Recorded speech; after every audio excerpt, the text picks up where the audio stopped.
welcome to the Badass Breastfeeding Podcast. This is Dianne, your lactation consultant.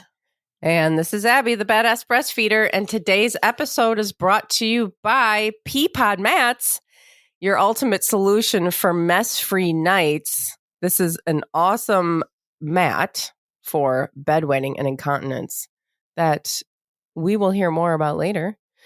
But I also love it. If you heard the last episode, me raving about it. But for now, you can head to badassbreastfeedingpodcast.com to see our entire sponsor page. And if you ever need anything, check out the businesses there because they make this podcast possible. And while you're there, scroll down and enter your email address and we'll send you episodes straight to your inbox every week.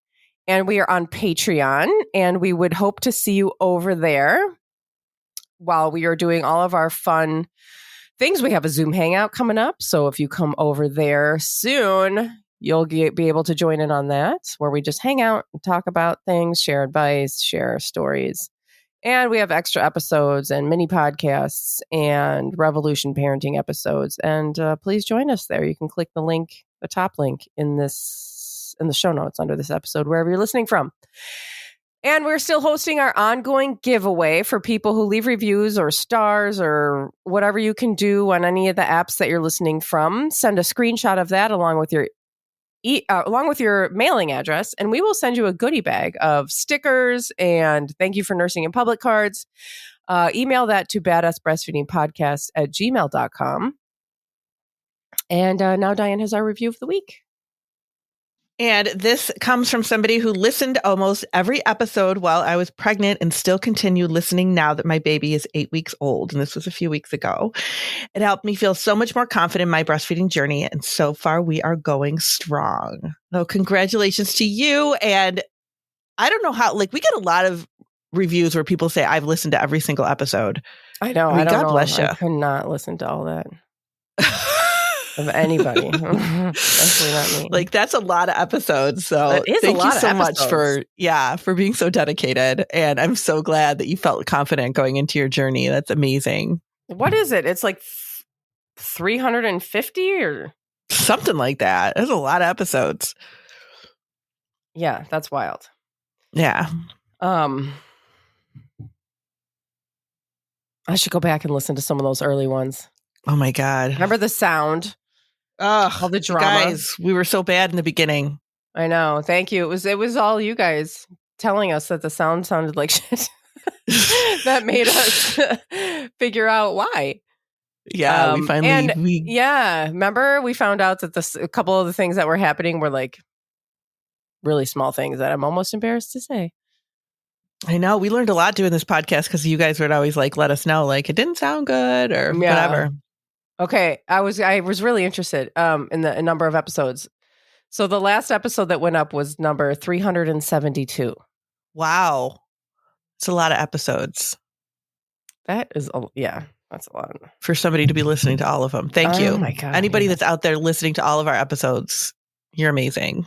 That is dedicated and we appreciate you so much. Yeah, and that's a lot. If you come across anything that you're oh, I would love to hear more about this, or you haven't talked much about this, please let us know, because we have done 372 episodes and we are constantly trying to find material to cover. Yeah. So definitely let us know if you think of something or you just want us to redo another episode. Yeah, that's true. We can redo old ones. Yeah, we can. I had somebody recently that wanted us to redo an episode, wanted us to redo Mom Guilt. One? Mom Guilt. Oh, yeah. Because that was an old one. And Mom Guilt's still going strong. So yeah. We haven't tackled that problem yet. I know. Thought we fixed it last time around. I thought we fixed it with that episode. I guess not. Yeah, we'll have to. Can always talk about that one. But today we're doing one that we've done a few episodes on, and this never gets old either. Yeah, and I was surprised to see the last time that we did it was a while ago. Yeah, it's been a few years since we talked about boundaries. Yeah, and boundaries are just, it's something that is so hard to wrap your brain around because you spend so much time listening, if you're listening to our podcast or listening to, hopefully you're surrounded by good information, which is Breastfeed on Demand. And just breastfeed on demand. When in doubt, whip it out. Just be nursing all the time. And then you get to a point where you're like, oh, I can't, I'm struggling or whatever. And then we're like, oh, boundaries. So it's like, wait, it's just like a weird transition in thinking. And I remember the first time somebody brought up boundaries to me, somebody had to bring it up to me because I didn't know about it. I don't even know. I think Exley had already been born, and I was just like really struggling with Jack tandem nursing. And a friend of mine was like, oh, maybe it's time for some boundaries or whatever. And I was like, what? Because not only did breastfeeding boundaries blow my mind, I was just like, boundaries? What do you mean? Yeah. Like, especially as like, I don't know, just as a parent or people living in this world, like maybe especially as a woman, you're not taught, like, you don't have boundaries. Right. You're just supposed to just deal with it being whatever comes up. So the whole idea of like creating like physical and emotional boundaries for yourself is like, that's usually new when you get to this point. Yeah. Nobody ever mentioned boundaries to me. Nobody mentioned boundaries to me growing up. Nobody taught me how to like create physical boundaries with my body, with people, emotional boundaries with, in relationships, whether they're romantic relationships or friendships or whatever. No. Right. Nobody said anything. I had no idea that I could just create boundaries, like create a comfort zone for myself and protect it. That was new. Yeah. No, I have no idea. I had no idea.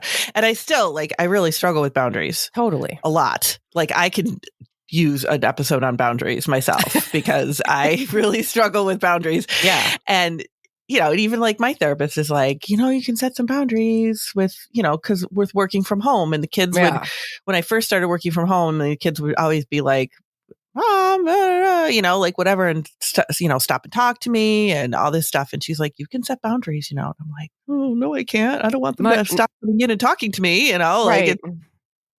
You don't want to send that message that they're not wanted. That's the whole thing, right? Mm-hmm. We're taught, like, we get it in our heads that if we set boundaries, that we'll lose these relationships. Right. That's the message that we all end up with. So it's like, no, I don't want to say no to him. He might not like me anymore. I don't want to say no to my friend. They might not want to be my friend anymore. They might not ask me again. Yeah. Exactly. And then of course it comes out with your child. You're like, I don't want to say no to this child. What if they get like mad at me? And they will. They will. Spoiler alert. Yeah. They will get mad at you. So boundaries, like a couple of kind of things starting off. Boundaries are something that you will think about after your baby turns 1. Because before that, breast milk is their primary source of nutrition, and it's very important for your milk supply, and it's very important for their growth, and it's important for them to have primarily breast milk.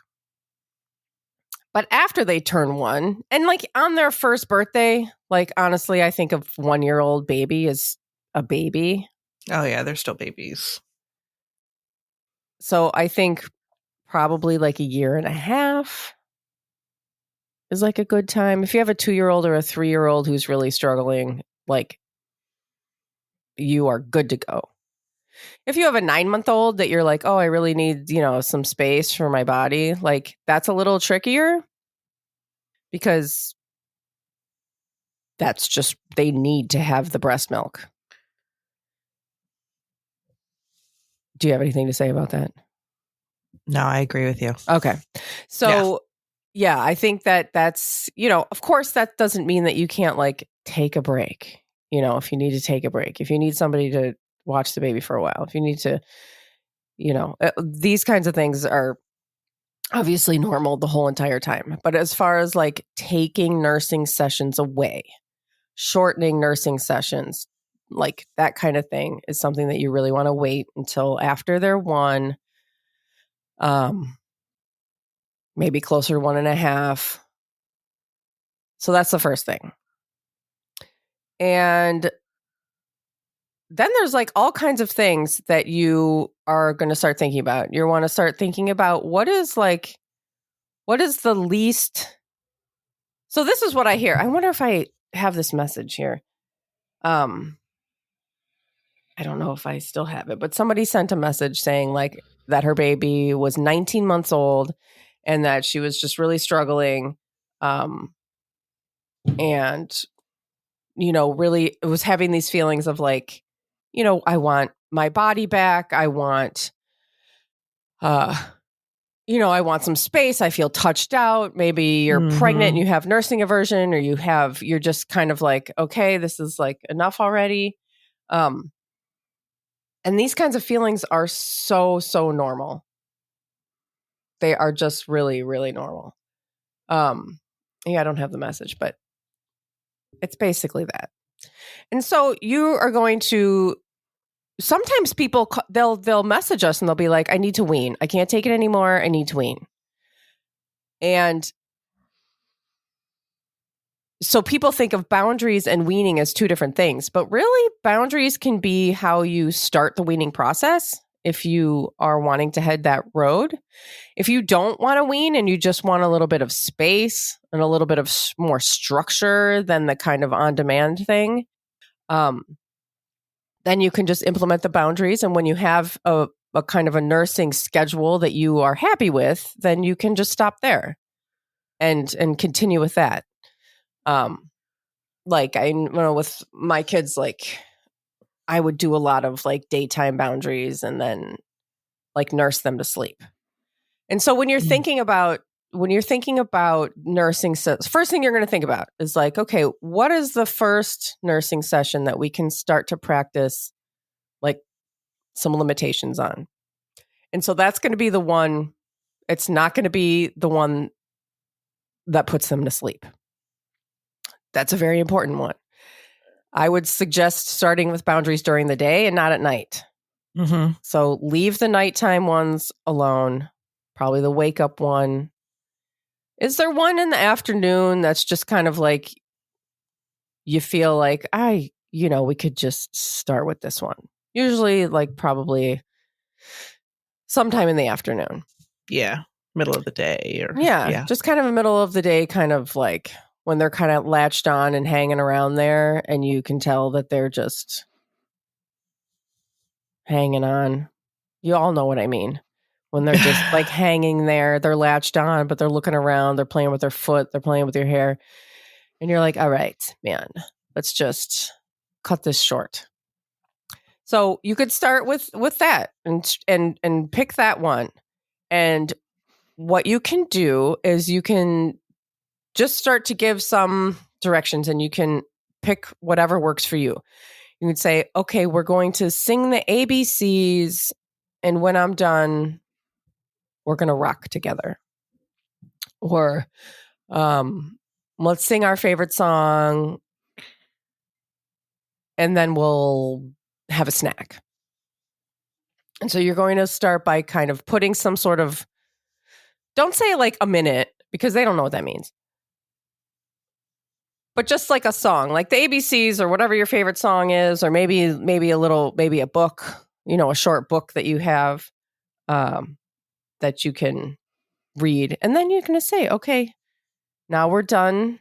We're done with Milkies or Booby or whatever you call it. And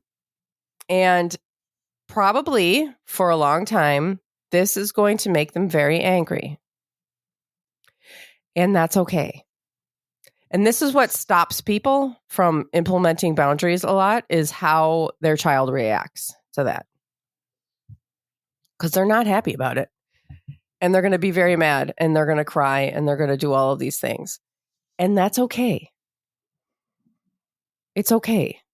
Mm-hmm. This is the step. This is part of it. Of them, and this is all going to be a learning process for the rest of their life as well, right? They're going to learn like, oh, I don't just have endless access to all the people in my life all the time. Like I'm a separate person from my parent. And we, need to have an understanding of when I'm allowed to have access to that person. So they're going to be really upset, but that's okay. And you're going to be there. You're going to, you're going to rock them. You're going to talk calmly to them. You're going to do all these things, try to distract them. And you're going to not give in. That's the hardest part of boundaries, is not giving in.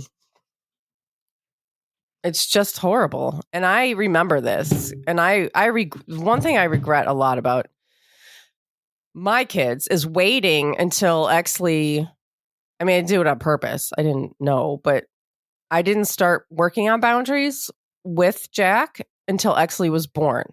And I wish I had done it while I was pregnant, because then he had to deal with a new sibling and being limited from breastfeeding.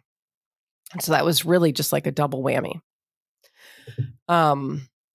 So that was very difficult. And I was also exhausted from just having a new baby. And so sometimes I would give in and it was not good. And Josh would get really mad. He was like, oh, this is not working if you give in. So yeah, not giving in is going to be the hardest part. And watching your child literally melt down is going to be awful. There's no way around it. We will talk more, and we're going to get more into it after we take a break. So there's more. There's definitely more. Yeah. I'm not ending it just on like, it's going to be horrible. Bye. Good luck to you. Bye. Yeah. We'll be right back. Today's episode is brought to you by Peapod Mats, your ultimate solution for mess-free nights. Say goodbye to troublesome milk puddles with our 100% leak-proof and super absorbent mats. While they were originally designed for bedwetting and incontinence, Peapod Mats are an absolute game changer for breastfeeders and parents of young children. Now cleaning your leaky mess from your breasts, or from being sick, or from leaky diapers, all of that is a breeze now. Peapod Mats are reusable up to 500 plus washes. So they're going to end up being way cheaper than buying those $10 or $20 plastic protectors that you need to replace a lot. No more shifting or fussing around at night with the mat. The Peapod Mats stay in place without any flaps, straps, Velcro, no tucking or wrapping around the mattress. The Peapod Mats are breathable, so they adjust to the perfect temperature. Peapod Mats are PFAS, PVC, phthalates, vinyl, and latex-free with a TPU waterproof coating that's a greener solution for the environment. Peapod Mats are hassle-free with no special washing instructions. You just toss it in with your regular wash and dry cycles. Peapod Mat transitions right into potty training, like we talked about, and beyond. I still use mine. And my kids are way past this. Like we have, when we're camping or when someone is sick and barfing in the bed, you just put it down and you don't have to worry about constantly changing the whole entire bedding. So head to peapodmats.com. That's PEAPODMATS.com and use code BADASS for 15% off of your purchase. Now you need to go and do this because the code is going to end on March 10th. This isn't one of those infinity codes.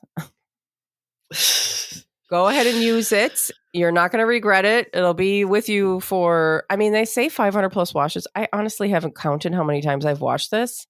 It's just around. I use it all the time. So today's sponsors and their promo codes can be found in the show notes under this episode at badassbreastfeedingpodcast.com or wherever you're listening from. And at badassbreastfeedingpodcast.com, you will find all of our other episodes and information about scheduling your very own one-on-one online lactation consultation with Dianne. So boundaries. Yeah, it's really hard. And some days, I mean, like I had a friend one time who was like, oh yeah, I just bought like a bunch of those little oranges. And every time she wanted to nurse, I would give her an orange and that was it. And that's like a really magical situation that I hope for you. But that is not how it went down with me. My kids were not, well, actually just kind of weaned on his own. But Jack, man, he did not just simply take an orange and walk away. So we've got this session that we're singing to, we're ending it and we're unlatching and we're going to see how they do with that.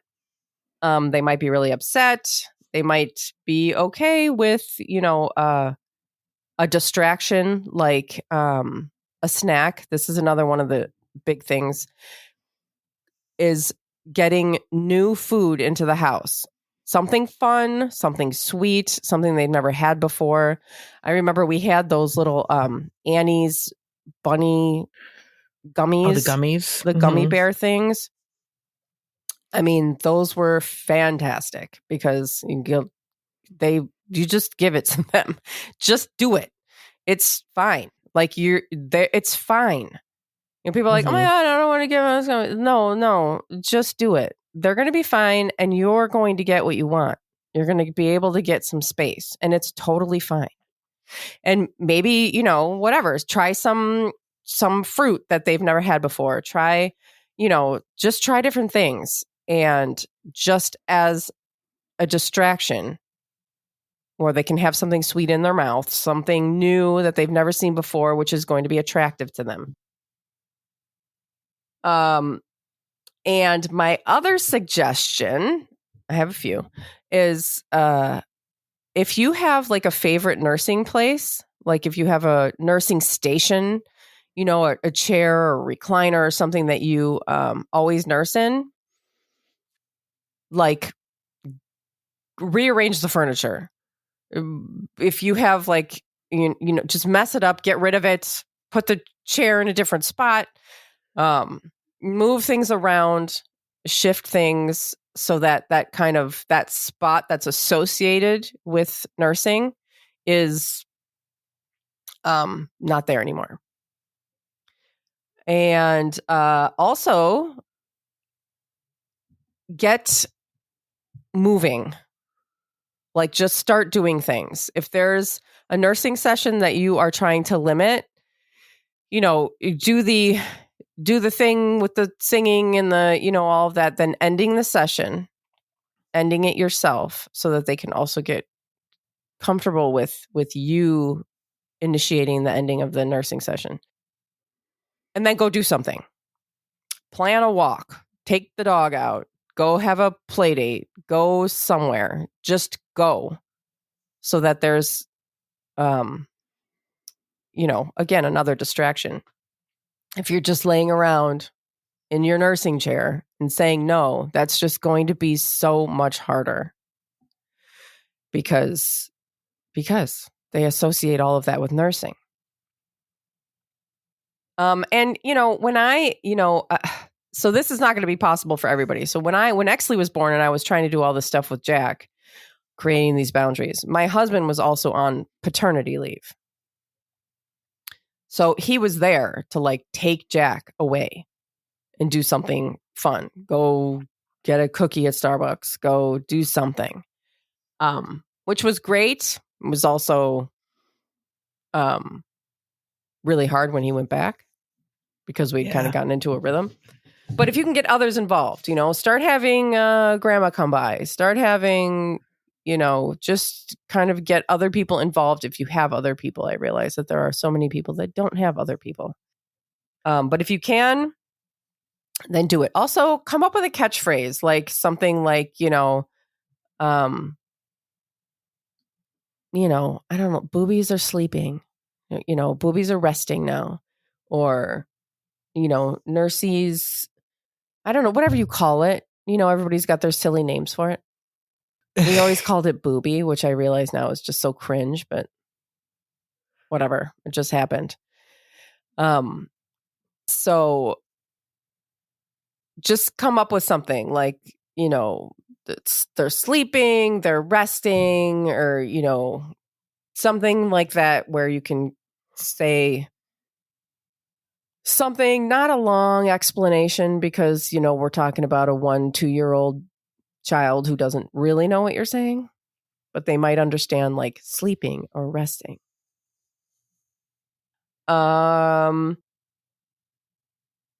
And so when you have this nursing session that you are creating these limits around, once you get comfortable with that, once you kind of feel like you've created a new rhythm with that, then you can either just eliminate that session if you've come up with like there, you've decided that there's something that you do that afternoon instead of nursing. Like if you're having, a snack, a new fun snack, or you go out and do something, see if you can just completely eliminate that nursing session after you've created this rhythm around, the distraction of it.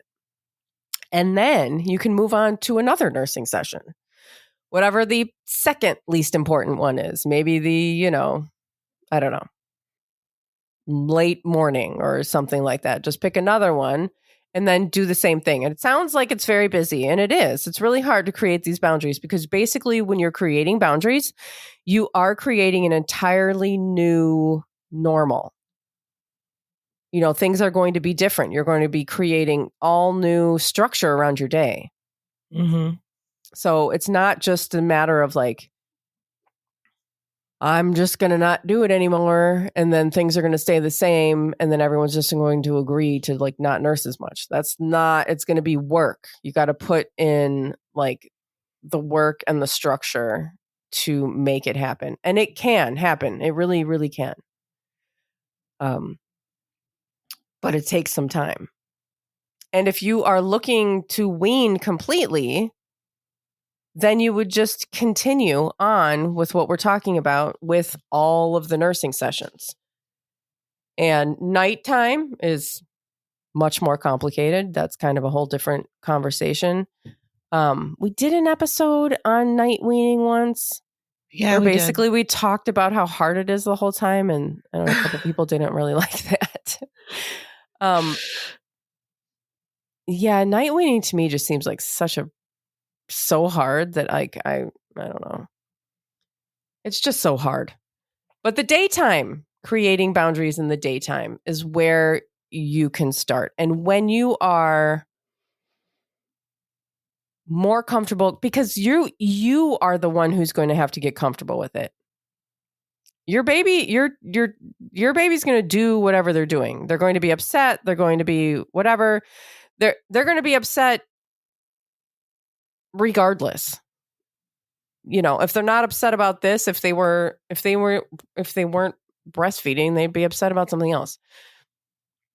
So you're the one who's going to have to adjust to having this child melting down, and you're going to have to take some deep breaths and just tell them that you're there and everything's okay. Maybe go, I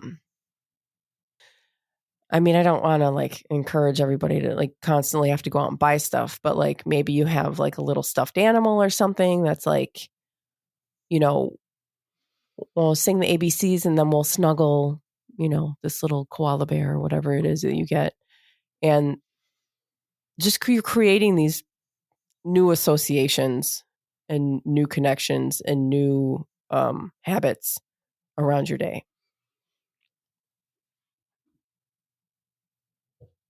So I think that's pretty much what I have. I was wondering though, so do you ever notice with your kids now that they're older, do you ever notice if they put up boundaries around things? Yeah. Yeah, because I think that I think now that I learned about it, and I actually learned with them, creating those boundaries. So we talk about that a lot, and they see me doing it. And so they know that they can do it because it's being modeled for them. Yeah. I notice it with my daughter. I do see that she is good with that kind of stuff. Especially like when it comes to her work or, things like that. She's pretty good with like saying what she wants and making sure that she doesn't, she doesn't go overboard with things. She doesn't taken advantage of. Yeah, she doesn't get taken advantage of.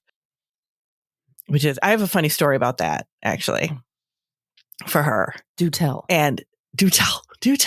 So so she works for somebody who does concessions. So she does concessions and, for concerts and things like that. And one of the things that they do concessions for is during the summer, they have training camp for the Buffalo Bills at a college near us. So the Buffalo Bills come and they do their training camp there, and it's like open to the public so people can come and watch and everything. So she's there and she does concessions, and they sell like hot dogs and sodas and all that stuff. So last summer, one of the Buffalo Bills, one of the big names, his name is Stephon Diggs. He's like this big receiver or something like that. He's like one of the major players. Yeah. I should know better, but I don't. And I don't either. He came up to get a hot dog. So she sells him a hot dog or gives him or sells it, whatever. I don't know if they're allowed to just have it. And he goes, well, can I have mustard on it? And she handed him a couple packs of mustard and sent him on his way. And I'm like, you didn't put, she goes, I do not have time. I don't care who he is. And he should not be exercising his fame that way. I do not have time to be putting mustard on somebody else's hot dog for them. Good. Yeah. And I'm like, good for you. Because I would have been like, oh yeah, of course I'll put your mustard on your hot dog for you.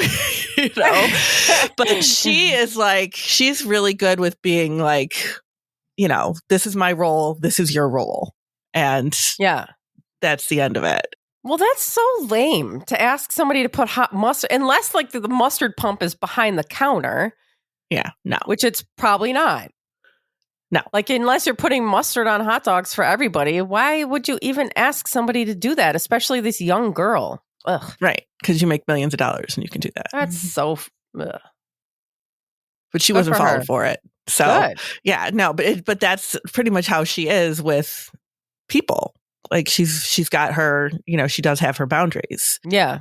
Which is really good, because then people aren't walking all over her. Yes. Which I never had when I was her age. No, people walked on me all the way until that time when Exley was born. Yes. Yeah. Boundaries are important. Constantly. Mm-hmm. And I couldn't say no. I would never say no. I would never say no to anything. Oh, no. Me neither. No boundaries whatsoever. No, yeah. I had never even heard of, I was just like, the whole concept of boundaries blew my mind. Yeah. And I was 38? That's and sad. This is really good. Like, if you're listening, this doesn't have to even just have to do with this. It could do with like, or maybe you are doing it and you don't realize it. Boundaries around family members, boundaries around your partner, friends, your partner. Like we've had Patreon members that we've discussed boundaries around their friends because their friends aren't supportive with things that they're doing. So we talk about those boundaries, and like it doesn't have to do just with this. This could be something in your life where you don't even realize how much it plays a role. Yeah, well, and I think this is how we end up getting into this place that we're in, where we're doing absolutely everything, right? Because it's just like we've always said yes. And society just overall is like, well, that's the, primary caregiver's responsibility. So, you're just supposed to do that. You're supposed to do everything. And you're not supposed to say no. Right. It's like, well, how can you be saying no to your child? How can you be saying no to your partner? Well, because people need to be told no sometimes. Exactly. And that's okay. Yes. It's good People should be saying no. Yeah, and you're basically modeling this for your child and setting them up for, lifelong success. So yeah. So that's it. That's the talk on boundaries. Thanks for listening. Thank you. Bye. Bye.